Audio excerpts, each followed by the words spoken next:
At Thanksgiving dinner, my father sneered across the table, "You can't even afford a mobile home," while my mother served him a second helping of turkey. His words hung in the air as my brother Brandon smirked into his wine glass. Dad continued, gesturing with his fork. 33 years old, still renting some apartment in Seattle, doing what? Playing with computers? The extended family, aunts, uncles, cousins, shifted uncomfortably in their seats, but no one defended me. They never did. I took a slow sip of water, set down the glass precisely, and watched condensation pool around its base on my mother's expensive tablecloth. My phone vibrated for the 7th time in my blazer pocket. I ignored it. The notifications could wait. They'd been waiting for months anyway. "I manage," I said simply, cutting into my dry turkey breast. My mother had never learned to cook it properly, always leaving it in too long because Dad liked his well done. "Managing isn't thriving," my father declared, warming to his topic the way he always did when he had an audience. "Your brother here just closed a major deal at Redstone. Saved the company $500,000 in operating costs." Brandon straightened in his chair, preening like a peacock. At 35, he still lived for Dad's approval. Still worked at the same manufacturing company where our father had spent 3 decades climbing to VP of operations. That's real achievement, Maya. Not whatever it is you do with that tech support job. I smiled. Actually smiled. Because tech support was precisely what they believed I did.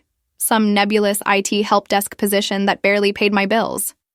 I'd let them believe it for years. Let them assume the worst every time I dodged questions about my work. "Technology changes fast," I said mildly. "Nothing's ever really stable in my field." "Exactly," Dad pounced, as if I'd proven his point. "Brandon has security, benefits, a pension plan. Redstone Manufacturing has been solid for 60 years. Meanwhile, you're working for some startup that could disappear tomorrow, probably making $30,000 a year if you're lucky." He shook his head with exaggerated pity. "I told you to study accounting, practical, stable. But no, you had to chase this computer nonsense." My Aunt Carol, Dad's sister, cleared her throat awkwardly. "Richard, maybe—" "I'm just being honest," he interrupted, raising his hands. "Someone needs to give her a reality check. She's 33, Carol. Still single, no assets, no real career. At her age, I already owned this house." He gestured around the 4-bedroom colonial in Bellevue that he never let anyone forget he'd bought in 1993. My phone vibrated again. 3 sharp pulses. The pattern I recognized. My assistant Sarah marking something urgent. Probably the timeline moving up. I reached for my wine, noticed my hand was perfectly steady, and felt a cold satisfaction settle in my chest. Brandon was watching me with that familiar mix of pity and superiority. "It's not too late, Maya," he offered magnanimously. "I could talk to Dad.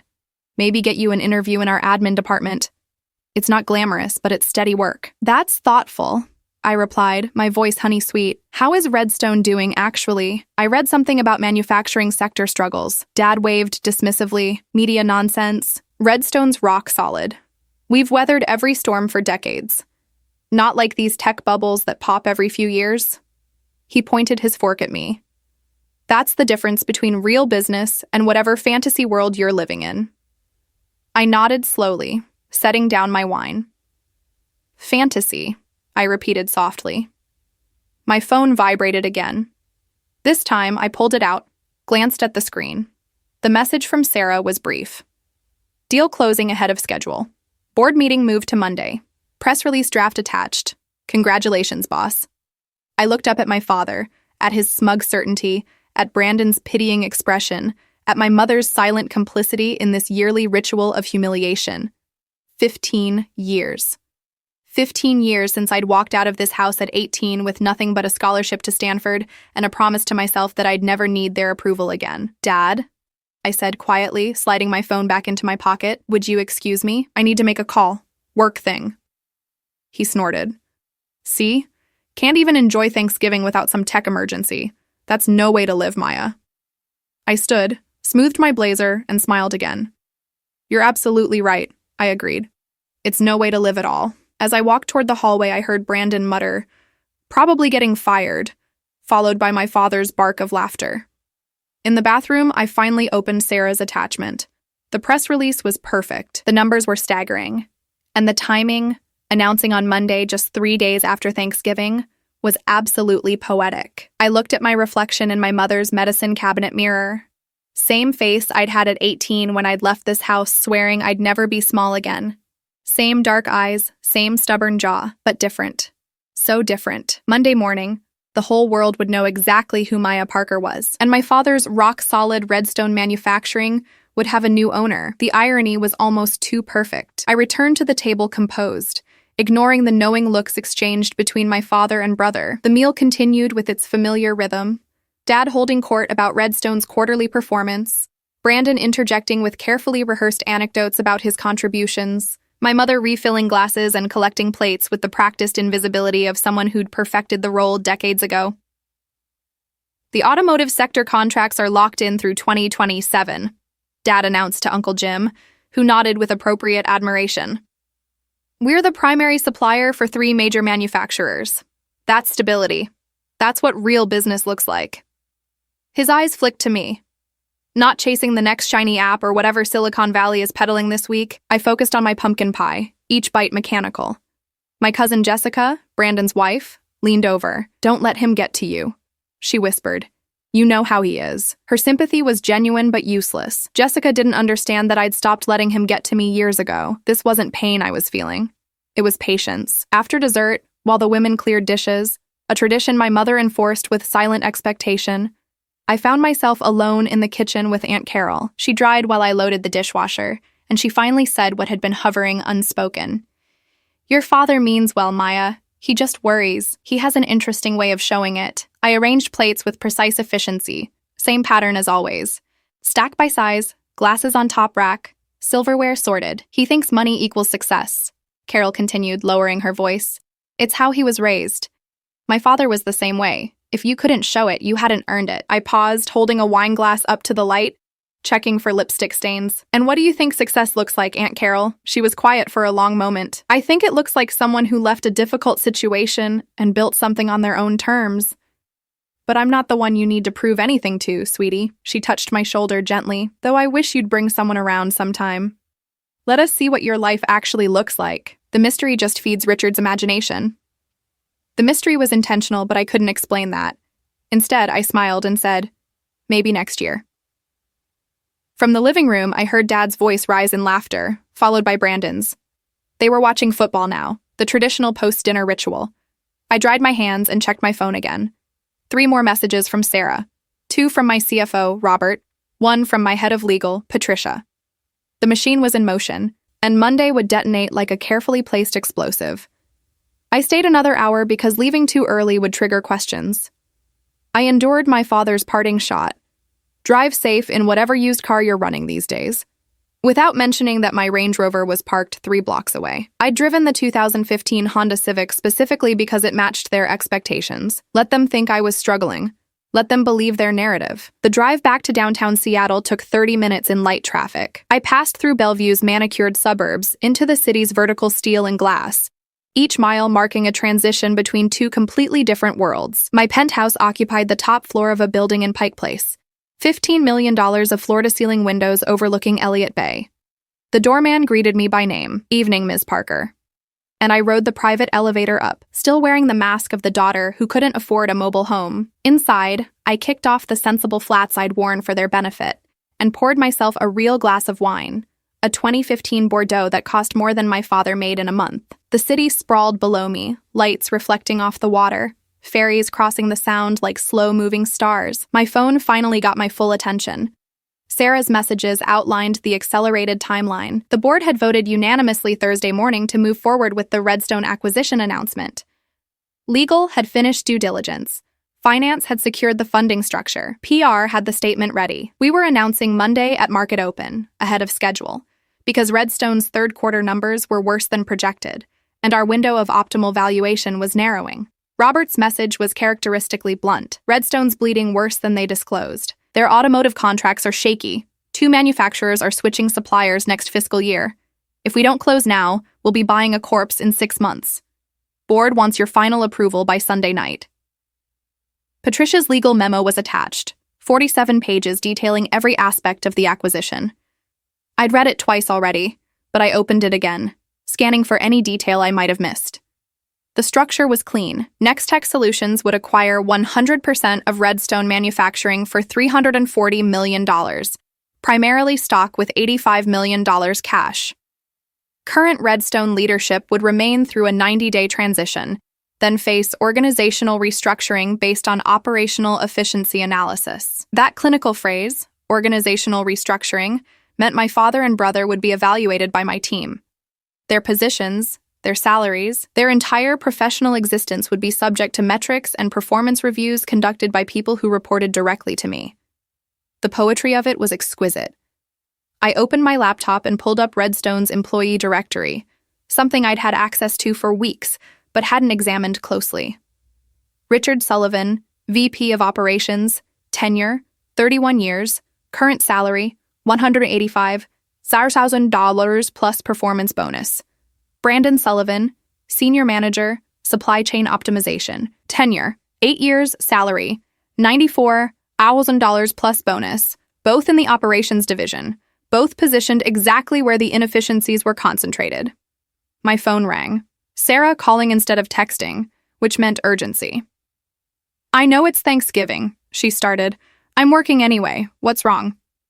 "Nothing's wrong. The opposite. Redstone's CEO called me directly. He's panicking about their Q4 projections. He wants to meet tomorrow, Friday. He's willing to accept our final offer without the renegotiation he was pushing for last week. We can close this by Wednesday if we move fast." I stood, walked to the window, watched the city breathe below me. Wednesday, 5 days from now. What changed? Their biggest automotive client just sent notice they're reviewing alternative suppliers. Redstone's board is spooked. They want the deal done before more dominoes fall. Sarah paused. "Maya, this is exactly what we wanted. They're desperate enough to take our terms, which means you'll have complete control over the restructuring. No negotiated protections for existing management. Complete control over my father's fate, over Brandon's career, over the company they'd told me represented real business, while my work was dismissed as tech support fantasy." I pressed my forehead against the cool glass. "Schedule the meeting," I said.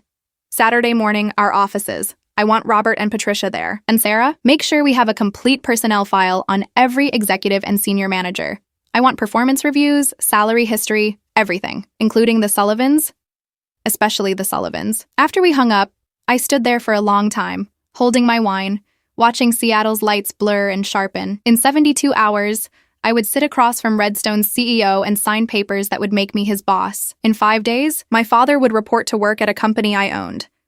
And he still wouldn't know. The temptation to call him right now, to shatter his smug certainty immediately, was almost physical. But that would be impulsive, messy, emotional. I'd spent 15 years building something he couldn't diminish, couldn't dismiss, couldn't wave away with his condescending lectures about real business. I'd done it quietly, deliberately, letting him think exactly what he wanted to think. Monday morning, when the press release went out, when CNBC reported that Nextech Solutions had acquired Redstone Manufacturing, when Bloomberg detailed my net worth and Forbes updated their lists, that's when he'd understand, not when I told him in anger. When the entire world told him in facts he couldn't dispute. I finished my wine and opened my laptop. There was work to do. An empire didn't run itself, and I had a family dinner to digest in more ways than one. Saturday morning arrived cold and sharp, Seattle's November rain streaking the conference room windows at Nextech's headquarters. I'd chosen the top floor deliberately, the same floor where 12 years ago I'd worked through the night writing code that would become our flagship cloud infrastructure platform. The same floor where I'd taken meetings with our first investors, convincing venture capitalists that a 21-year-old Stanford dropout knew what she was doing. Now that floor housed a conference room that seated 30, walls lined with monitors displaying real-time data from the 43 enterprise clients we served globally. And sitting across from me, looking diminished in the space, was Martin Hendricks, Redstone Manufacturing's CEO for the past 6 years. "Ms. Parker," he began, shuffling papers nervously. "I want to thank you for meeting on a holiday weekend. Time is money, Mr. Hendricks." I kept my voice neutral, professional. Beside me, Robert had his laptop open, Patricia had 3 color-coded binders, and Sarah was taking notes on her tablet. Across from us, Hendricks had brought his CFO and head of operations, a nervous man named Tom Brewster who kept adjusting his glasses. The meeting took 90 minutes. Hendricks walked through Redstone's current situation with increasing desperation. The automotive contracts that were shakier than they'd disclosed, the outdated manufacturing equipment that needed replacement, the pension obligations that were becoming unsustainable. Every revelation made our initial offer look more generous. "Our final terms are unchanged," Patricia said, sliding the contract across the table. $340 million, structured as outlined. Nextech assumes all liabilities and obligations. Current C-suite remains through 90-day transition period, then subject to performance review and organizational restructuring. Hendricks scanned the document, and I watched something die behind his eyes, the last vestige of negotiating power. The board wants guarantees about employee retention. We're acquiring a manufacturing company to diversify our hardware production capabilities, I explained, which was true but incomplete. We need Redstone's workforce. However, we will conduct efficiency analyses across all departments. Redundancies will be eliminated. Underperformance will be addressed. This is standard in any acquisition. Your operations division, Robert interjected, pulling up a spreadsheet on the monitor, shows significant cost overlap in middle and senior management. 6 VPs, 14 senior managers, all in supply chain and operations. Industry standard for a company Redstone's size is 3 VPs, maybe 8 senior managers. That's where we'll see the most restructuring impact. I watched Tom Brewster pale. He was operations. Those were his people. Our team is experienced, he protested weakly. 30, 40 years of institutional knowledge in some cases. Institutional knowledge is valuable, I agreed, when it translates to efficiency. When it doesn't, it's just expensive nostalgia. I let that sink in, then softened my tone slightly. Mr. Hendricks, Redstone needs this acquisition. Your Q4 numbers are going to be disastrous. 2 more quarters like this, and you're facing bankruptcy, not buyout. We're offering you a future. The terms are fair. Take them. He took them. Signed right there, hands shaking slightly, initialing every page while his CFO witnessed. Patricia collected the documents with clinical efficiency, and just like that, Redstone Manufacturing belonged to Nextech Solutions. Belonged to me. We'll announce Monday morning, I said as we stood. Market open, simultaneous press release. Your board will receive detailed integration plans by Tuesday. The transition team arrives Wednesday. After they left, Robert closed his laptop with a satisfied click. That was almost too easy. Desperation makes people flexible. I stayed at the window, watching Hendricks and his team hurry to their car through the rain. Sarah, I want the personnel files on my desk by tomorrow afternoon. All of them. But flag the operations division specifically. Looking for anyone in particular? She asked, though her tone suggested she knew. Just want to understand what we're working with. That evening, alone in my penthouse, I spread Redstone's organizational charts across my dining table. The company employed 847 people across 3 facilities, Tacoma, Phoenix, and a smaller operation in Ohio. The Tacoma plant, the flagship facility, employed 412. And there, in the operations division, were the names I was looking for. Richard Sullivan's file was thick. 31 years of employment, starting as a floor supervisor in 1993, climbing steadily through shift manager, operations manager, director, and finally VP of operations in 2015. His performance reviews were consistent. Meets expectations, reliable, maintains status quo, nothing exceptional, nothing innovative, just steady, unremarkable competence in an industry that was slowly dying. His salary progression told a story too. He'd peaked at $192,000 3 years ago, then received only cost of living adjustments since. The raises had stopped when the company started struggling, but nobody had told him the ship was sinking. Or maybe they had, and he'd been too arrogant to listen. Brandon's file was thinner but more damning. 8 years at Redstone, all of it in supply chain under Dad's division. His performance reviews showed a pattern: strong scores in teamwork and company loyalty, mediocre scores in innovation and initiative. The classic profile of someone promoted because of who they knew, not what they delivered. His last review from 6 months ago included a note from his supervisor. Brandon works well within established systems, but struggles when asked to develop new approaches. Recommend keeping in current role rather than advancing to director level. In other words, he'd hit his ceiling. He was never making director, never mind VP. His career had plateaued at 35 because he lacked the vision and drive to go higher. And he sat at Thanksgiving dinner pitying me. I poured myself a whiskey, Macallan 25, the bottle I saved for significant moments, and let myself feel it fully. Not anger, not vindictiveness. Something colder and more precise. Justice, maybe. Or just the natural consequence of their own limitations catching up with them. My phone buzzed.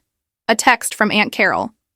Hope you got home safely yesterday. Thinking about what you said. You're stronger than they give you credit for. I stared at it for a long moment, then typed back, "Thank you. I think you'll see exactly how strong very soon." Sunday, I spent 12 hours at the office with my leadership team, finalizing every detail of Monday's announcement. The press release was crafted to maximize impact. Nextech Solutions, valued at $12 billion, acquiring legacy manufacturing company in strategic diversification move. My name would be everywhere. My face, the professional headshot I'd finally agreed to after the IPO, would be in every business publication. "Your father is going to see this," Sarah said quietly, late Sunday night when it was just the two of us reviewing final edits. "I'm counting on it." "And you're ready for that conversation?" I looked up from my laptop. Sarah had been with me for 7 years, since she was a junior assistant and I was a CEO of a company valued at $200 million instead of $12 billion. She'd seen me navigate hostile board members, aggressive competitors, and gender discrimination that would have destroyed someone with less resolve. She knew me better than almost anyone. "There won't be a conversation," I said. "There will be a fact. He can react however he wants, but the fact won't change. I own his company. I control his career, and he's going to have to reconcile that with every dismissive word he's ever said to me." She nodded slowly. "For what it's worth, I think he's going to regret underestimating you. He already does. He just doesn't know it yet." Monday morning, I dressed with deliberate care. Tom Ford suit, charcoal gray, Louboutin heels that added 3 inches, hair pulled back severely, diamond studs, small, tasteful, expensive. I looked exactly like what I was, a billionaire CEO about to reshape an industry. The press release went live at 6:30 a.m. Pacific, timed for market open in New York. By 6:45, my phone was exploding. CNBC wanted an interview. Bloomberg was running a feature. Forbes was updating my profile. The Wall Street Journal was calling it one of the most significant cross-sector acquisitions of the quarter. And in Bellevue, my father was waking up to a world that had fundamentally changed while he slept. I pictured him in his kitchen, drinking coffee, maybe glancing at his phone, seeing the news alert, reading it once, reading it again. The confusion, the disbelief, the dawning, horrifying realization. My phone rang. Unknown number, but I recognized the area code. Bellevue. I let it ring 4 times before answering. Maya Sullivan speaking. Maya, my father's voice, strangled and tight. "What the hell is this? What? They're saying Nextech bought Redstone. They're saying you're the CEO? Yes, I am." Silence. Long enough that I checked to make sure the call hadn't dropped. Then, "This is a mistake. Some kind of, you can't be serious. You..." "Me," I confirmed, my voice pleasant and professional. Nextech Solutions acquired Redstone Manufacturing for $340 million. The deal closed Saturday. We're announcing the integration plan tomorrow. You'll receive an email from our transition team by end of business today. "You're lying. This is some kind of joke. Turn on CNBC, Dad. Check the Wall Street Journal. Call your CEO if you don't believe me. Though technically, I'm your CEO now. You work for me." Another silence. This one shattered by a sound I'd never heard from him before. Something between a gasp and a choke. "We'll talk about this later," I said calmly. "I have 8 media interviews scheduled this morning. But Dad, you should probably start updating your resume. The restructuring begins in 90 days, and I'm told the operations division has significant redundancies. Have a good day." I hung up while he was still trying to form words. The media blitz consumed Monday and Tuesday. I gave interviews that would air on every major business network, answered questions about Nextech's diversification strategy, deflected inquiries about my personal life with practiced ease. The narrative that emerged was exactly what I'd orchestrated. Visionary tech CEO making bold move into manufacturing, bridging the gap between Silicon Valley innovation and traditional American industry. Nobody asked about my family. Nobody connected Maya Parker of Nextech Solutions with Richard Sullivan of Redstone Manufacturing. Why would they? Different last names, different industries, different worlds. Wednesday morning, our transition team descended on Redstone's Tacoma facility. I didn't go personally. That would have been too obvious, too theatrical. Instead, I sent Marcus Webb, our VP of Operations Integration, a man with 30 years of manufacturing experience and absolutely zero tolerance for inefficiency. I watched the proceedings via video conference from my Seattle office. The meeting room at Redstone was crowded. Martin Hendricks sat at the head of the table, looking like he'd aged 5 years and 5 days. Tom Brewster was beside him, pale and sweating, and there, 3 seats down, was my father. I'd seen him angry before. I'd seen him disappointed, frustrated, dismissive, but I'd never seen him look small. His suit was the same one he'd worn to Thanksgiving, I realized. The good Navy one he saved for important occasions. He sat rigidly, hands clasped on the table, and he wouldn't meet the camera. Marcus began with efficiency statistics, comparing Redstone's operational costs to industry standards. Every slide made the company look worse. Overhead too high, production per employee too low, waste percentages in the double digits. Nextech's preliminary analysis, Marcus said, his voice carrying the weight of unavoidable conclusion, indicates that current operations division staffing is approximately 40% above optimal efficiency. 40%. I watched the number hit the room like a physical blow. 40% redundancy meant eliminating at least 2 of the 6 VPs and nearly half the senior managers. It meant my father's department was going to be gutted. We'll be conducting individual performance reviews over the next 60 days, Marcus continued. Every manager, senior manager, director, and VP will undergo assessment. We'll evaluate productivity metrics, cost management, innovation contributions, and strategic value. The bottom 20% will be offered severance packages. The middle 60% will face restructured roles with adjusted compensation. The top 20% will be invited to continue with Nextech's Integrated Operations Division. My father's jaw was clenched so tight I could see it through the video feed. Beside him, Tom Brewster was taking notes with shaking hands. And at the far end of the table, I spotted Brandon, his expression cycling through disbelief, panic, and something close to nausea. The presentation lasted 90 minutes. By the end, the room had the atmosphere of a funeral. Marcus fielded questions with clinical precision. Yes, pension obligations would be honored. No, tenure alone wouldn't protect anyone. Yes, relocation might be required for some positions. No, there would be no negotiating the timeline. When it ended, I watched my father stand slowly, gather his papers, and walk out without speaking to anyone. The camera angle caught him in the hallway, pulling out his phone, staring at it like he didn't know what to do. Then he made a call. My phone rang 30 seconds later. I didn't answer. Let him leave a message. Let him stew in the uncertainty, the powerlessness, the dawning understanding that his entire career was now subject to someone else's evaluation, someone he'd dismissed as a tech support failure. Thursday, my mother called. I was in a board meeting and sent it to voicemail. She called again an hour later. And again. By the 5th call, I excused myself and answered. Maya, please tell me what your father is saying isn't true. Her voice was high and tight, the tone she used when company was coming and the house wasn't clean. Crisis management mode. Which part, Mom? Don't be flippant. He says you own his company now. He says you're going to fire him. He says you've been lying to us for years about what you do. Maya, what's going on? I walked to my office window, watched the midday rain blur the city below. I'm the CEO of Nextech Solutions. I have been for 12 years. We acquired Redstone on Saturday. All of that is true. And yes, there will be restructuring at Redstone, including in Dad's division. I'm not lying about any of it. But you let us think. She trailed off, struggling to process. You let us believe you were struggling, that you needed help, that you were barely getting by. No, Mom, I let you believe what you wanted to believe. I never said I was struggling. You assumed it. Dad assumed it. You both built this entire narrative about my failure without ever asking what I actually did or how I was actually doing. You wanted me to be small, so you saw me as small. That's not fair, isn't it? I cut her off, and there was an edge in my voice I couldn't quite suppress. I came to Thanksgiving dinner and Dad humiliated me in front of the entire family. He said I couldn't afford a mobile home. He offered to get me a job in an admin department at a company I now own, Mom. And you said nothing. You served turkey and said nothing. Silence on the line.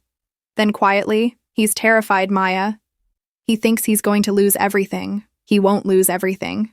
He'll lose the job he's been coasting in for 3 decades if he can't prove he deserves it. That's how the world works for the rest of us. Why should it be different for him? Because he's your father. The words hung between us, loaded with all the weight of obligation and expectation and family dynamics that had shaped my entire childhood. Because he's your father. Therefore, what?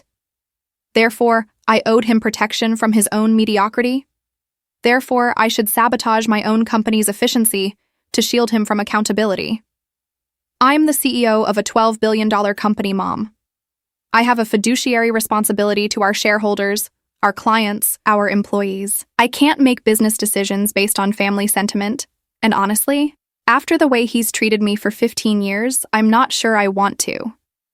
You're really going to do this? She sounded broken. You're really going to destroy your own father? I'm going to run my company competently. If Dad proves he's valuable to Redstone's operations, he'll keep his position. If he doesn't, he won't. It's that simple. It's not simple, Maya. It's cruel. I wanted to ask her if it was cruel when Dad mocked my career every Thanksgiving. If it was cruel when he told me I'd never amount to anything. If it was cruel when he dismissed every achievement I'd ever mentioned because it didn't fit his narrow definition of success. But I was tired, suddenly exhausted by the weight of her selective empathy. I have to go, Mom. Board meeting. Maya, please. I hung up, stood there for a long moment, feeling the familiar ache of wanting a family I'd never had. Then I straightened my shoulders, checked my reflection in the window's glass, and went back to work. Friday afternoon, I finally listened to my father's voicemail. There were 7 of them, progression from confusion to anger to something approaching panic. The last one, left Thursday night, was different. Maya. His voice was rough, barely controlled. I need to talk to you. Not about work, about everything. Please, just call me back. I saved it but didn't respond. Saturday, I spent the day at the office reviewing the preliminary performance assessments Marcus's team had compiled. They were thorough, brutally objective, exactly what I'd asked for. And they confirmed what I'd already suspected. Richard Sullivan's evaluation was damning in its mediocrity. 31 years at the company, but minimal tangible contributions. No major process improvements, no cost savings initiatives, no innovations in supply chain or operations strategy. He'd maintained existing systems competently but never pushed beyond them. His team respected him, but more out of familiarity than genuine leadership. The assessment's conclusion was clinical. Mr. Sullivan represents institutional knowledge but limited strategic value in a modernized operational structure. Recommend transition to senior advisory role with reduced compensation or voluntary severance package. Brandon's was worse. 8 years, all of them under his father's protective wing. Every promotion he'd received had come with notes about potential and development opportunity, rather than actual performance. His current role could be absorbed by a competent senior manager. It didn't require his position to exist. Recommendation: eliminate position during restructuring. Offer standard severance. I closed the files and sat in the silence of my office. Outside, Seattle glittered in the twilight, unaware and uncaring about the small human dramas playing out in its towers. I could protect them. One word from me and Marcus would adjust the assessments, find justifications to keep them on. I was the CEO. I had that power. But I'd built Nextech on principles: merit over connections, innovation over tenure, results over relationships. Abandoning those principles now would undermine everything I'd created. And for what? For people who'd never believed in me, who'd mocked and dismissed and diminished me at every opportunity. The phone on my desk rang. Internal line: Sarah, your father is downstairs, she said carefully. Building security called. He's asking to see you. I looked at the clock. 7:47 p.m. on a Saturday. He'd driven here from Bellevue, probably built up his courage for hours, maybe days. I could send him away. I could make him wait until Monday. Force him to go through official channels, submit a meeting request to my assistant like any other employee. Send him up, I said. The elevator opened directly into Nextech's executive floor, a security feature I'd insisted on during the building's design. My father stepped out, and I watched him take in the space through the glass walls of my office, the floor-to-ceiling windows, the custom furniture, the monitors displaying real-time data from operations across 4 continents. He looked diminished here, his navy suit rumpled, his shoulders curved inward. I didn't stand, didn't rush to greet him. I stayed seated at my desk, my posture relaxed, but my eyes sharp. Maya, he stopped just inside the doorway, as if afraid to come closer without permission. This was new. He'd never asked permission for anything in my presence. Dad, have a seat. He sat, perching on the edge of the chair like he might need to bolt. His hands gripped his knees, and I noticed for the first time how old they looked. Age spots, prominent veins, the slight tremor of exhaustion or nerves. I didn't know, he said finally. I didn't know any of this. How could I not know? You never asked. I kept my voice level, professional. You never asked what Nextech was or what I did there. You assumed, and I let you assume. But why? The word came out plaintive, confused. Why let me think? Why humiliate me like this? I leaned back in my chair, studied him the way I'd studied hundreds of business adversaries across conference tables. Do you remember what you said to me when I told you I wanted to study computer science? I was 16. We were at dinner. Italian place on Main Street. You told me I wasn't smart enough for a real STEM field, that I should focus on something practical like accounting or nursing. He flinched. I was trying to protect you. You told me tech was a boys' club and I'd never break in. You said I was being naive about how the world works. I paused. Let him hear his own words reflected back. Do you remember what you said when I got the Stanford acceptance? Maya, You said it was a waste? That I'd drop out or fail out? That state school would be more my speed. You fought me on accepting the scholarship. Your own daughter getting into one of the best universities in the world. And you thought it was a mistake. His face was ashen now. I was worried about the pressure. You were worried I'd embarrass you. I said it flatly, a statement of fact. When I did drop out after 2 years to start Nextech, you told everyone I'd failed. Couldn't hack it. Typical Maya, never finishing anything. You used me as a cautionary tale at family dinners. Don't let your kids chase pipe dreams. I didn't know you were building something. You never told me. You never wanted to know. The words came out sharper than I'd intended, and I took a breath. Regained control. Every time I came home, you talked over me. Dismissed me. Made sure everyone knew I was the disappointment while Brandon was the success. You did that at Thanksgiving again, in front of everyone, and you enjoyed it. I saw you enjoy it. He opened his mouth, closed it. No defense came. I let you believe I was failing. I continued, my voice quiet now. Because your opinion of me stopped mattering a long time ago. I didn't need your approval or your validation. I built Nextech despite you, not because of you. And yes, when the opportunity came to acquire Redstone, when I saw your name in their employee directory, there was a certain satisfaction in knowing the truth would eventually come out this way. You did this on purpose. His voice was hollow. You bought the company to get revenge. No. I shook my head. I bought the company because it was a sound business decision. Redstone fits perfectly into our diversification strategy. The acquisition makes financial sense regardless of who works there. But did I take pleasure in the irony? Yes. Did I schedule the announcement the Monday after Thanksgiving specifically so you'd hear about it with the rest of the world? Absolutely. He sat with that, shoulders sagging under the weight of it. The performance reviews, Marcus Webb and his team, they're going to recommend I be fired. They're going to recommend whatever the data supports. I haven't seen the final assessments yet. This was a lie, but a strategic one. Let him think there was still uncertainty. Still hope. But you could protect me, if you wanted to. You're the CEO. You could tell them to keep me on. I could, I agreed.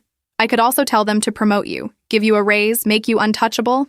I have that power. Hope flickered in his eyes, desperate and pathetic. But I won't, I finished. Because I didn't build a $12 billion company by making decisions based on nepotism or sentiment. I built it by hiring the best people, cutting the dead weight, and running operations with ruthless efficiency. If you're valuable to Redstone, the numbers will show it. If you're not, they'll show that too. Maya, please. He leaned forward, hands clasped like he was praying. I'm 58 years old. If I lose this job, who's going to hire me? I've been at Redstone my entire career. I have a mortgage, your mother's car loan, Brandon's old student loans we helped with. You have savings, Dad. You've had a 6-figure salary for years. His silence was answer enough. No savings. Or not enough. The same man who lectured me about financial responsibility had squandered 3 decades of solid income on a lifestyle he couldn't actually afford. Brandon, he tried desperately. What about Brandon? He's your brother, Maya. He's got Jessica, the baby on the way. Brandon is 27% less productive than the average senior manager in his role, I recited from memory. He costs Redstone $94,000 a year and delivers roughly $60,000 in value. He's in that position because you put him there, and he stayed there because you protected him. The assessment recommends eliminating the position entirely. You're going to fire your own brother. He said it like an accusation, like I was committing some unforgivable sin. I'm going to run my company efficiently. If that means streamlining redundant positions, then yes. Brandon can find another job. He's 35, not 18. He'll survive. My father stood abruptly, chair scraping against the floor. I don't know you anymore. I don't know who you've become. You never knew me, Dad. That's the problem. He walked to the door, stopped with his hand on the frame, didn't turn around. Your mother is going to be devastated. Mom will be fine. She's more resilient than you give her credit for. I paused, then added, though you might want to think about downsizing. That house in Bellevue is expensive to maintain on a reduced income, or no income. He turned then, and the look on his face was pure anguish. How can you be so cold, so cruel? We're your family. You were cruel first, I said simply. You just didn't realize it because your cruelty was wrapped in concern and advice and what you thought was love. But it wasn't love, Dad. It was control. It was ego. It was your need to feel superior by making me feel small. And I'm done being small. After he left, I sat in the silence of my office and waited to feel something. Guilt, maybe. Regret. Some shadow of doubt about whether I'd gone too far, been too harsh, crossed some line that couldn't be uncrossed. Nothing came. Just a clean, cold satisfaction and the certain knowledge that I'd done exactly what needed to be done. Monday morning, Marcus's final assessments landed on my desk. I read them twice, verified every conclusion, checked every data point. Then I signed off on all of them. Richard Sullivan, transition to part-time advisory consultant, 60% salary reduction, 6-month contract with option to renew based on value delivered. Brandon Sullivan, position eliminated, standard severance package, 3 months salary and benefits continuation.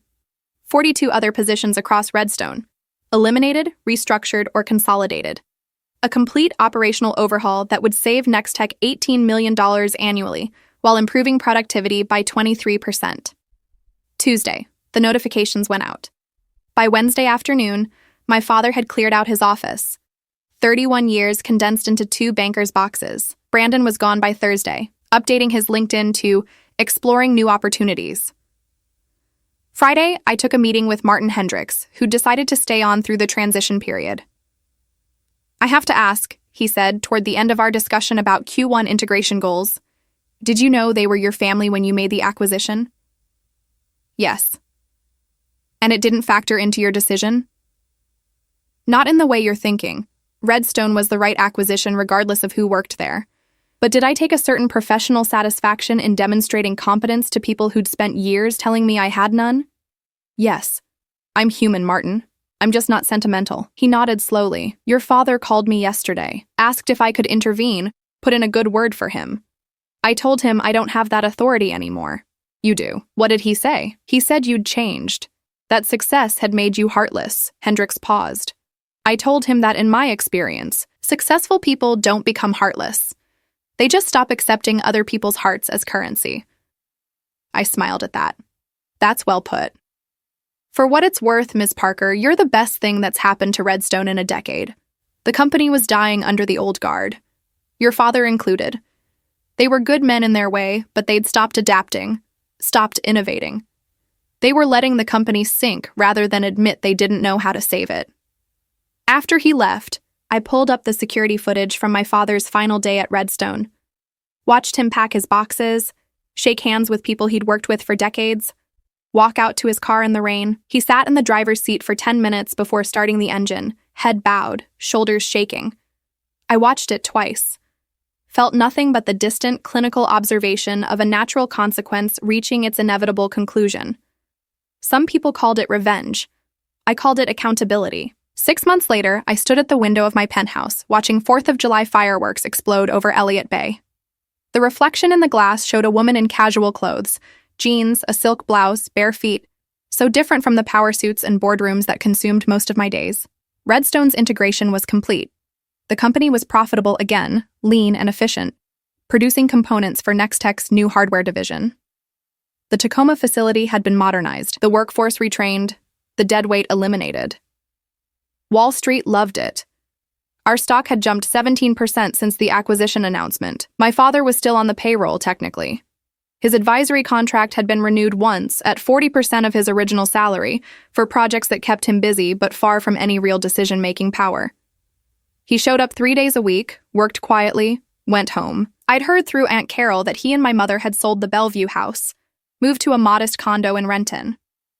Brandon had found work at a smaller manufacturing company in Oregon, taken a pay cut, relocated with Jessica and their newborn daughter. I hadn't spoken to any of them since that night in my office. They didn't call, and neither did I. The silence was mutual, comfortable in its finality. Maya? Sarah's voice from behind me. I'd invited her and a few other executives over for a small celebration, 6 months of successful integration, a milestone worth marking. Robert wants to know if you're planning to announce the Phase 2 expansion tonight or wait for the board meeting next week. Next week, I decided. Tonight is just for us. No business talk. She smiled, nodded, retreated back to where conversation and laughter drifted from the living room. I stayed at the window for another moment, watching the fireworks paint the sky in brilliant, temporary colors. The truth was, I'd expected to feel more. Triumph, maybe. Vindication. Some sense of having won a war I'd been fighting since I was 16 years old. Instead, there was just this calm, quiet certainty that I'd made the right choices, built the right life, refused to be diminished by people who couldn't see beyond their own limitations. My phone buzzed.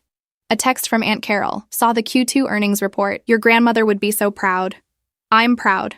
Happy 4th, sweetheart. I smiled, typed back. Thank you.